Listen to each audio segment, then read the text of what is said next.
Hi, my name is Andrea Lauckner, and I'm a graduate student at Montclair State University in Montclair, New Jersey. I am currently completing the Didactic program in Dietetics combined with a master's in Nutrition and Food Science. I'll be done with the Dietetics coursework this May and my master's degree this summer. I received my Bachelor of Science degree in Exercise Science from Elon University in Elon, North Carolina. Ever since graduating, I've been planning to return to North Carolina, and I think that this is the perfect opportunity in my education and career to relocate. I have chosen my concentration to be in long-term care. I worked as a physical therapy aide after college for a few years and found that I really enjoyed working with older adults. I also found that they tend to be underserved and overlooked, so I hope to help this population. The time requirements for this internship will not be a problem.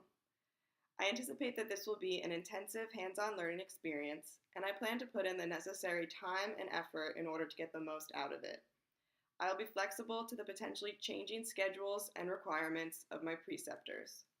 I am fortunate to have the support of my family and my significant other so that I can put this internship as a priority in my life. In order to determine the cause of the patient's diarrhea, I would first take a look at the patient's history. I would want to check for any medications that are known to cause GI distress. Specifically, I'd be looking for medications that include sorbitol, lactulose, magnesium, and any laxatives that may have been prescribed. I would then see if the patient had any underlying disease such as malabsorption, pancreatic insufficiency, diabetes, and any other GI problems that could be causing the diarrhea. If none of those were to be found, I would then take a look at the formula.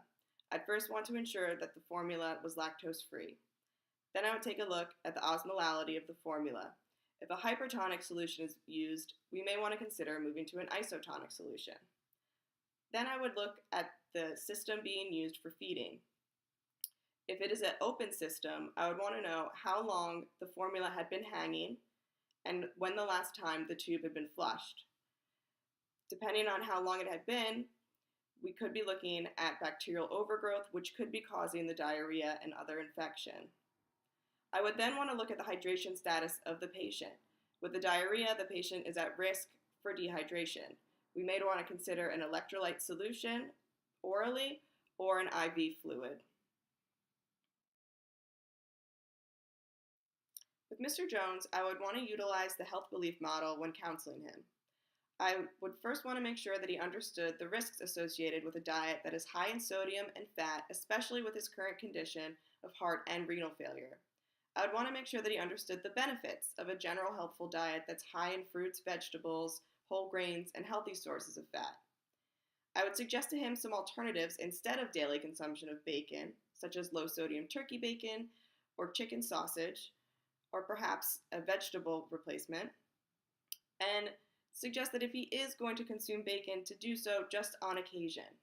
I wouldn't want to totally overhaul his diet, as he would be less likely to comply with any dietary changes. The role of a preceptor is to teach by example and to supervise the practice of the students.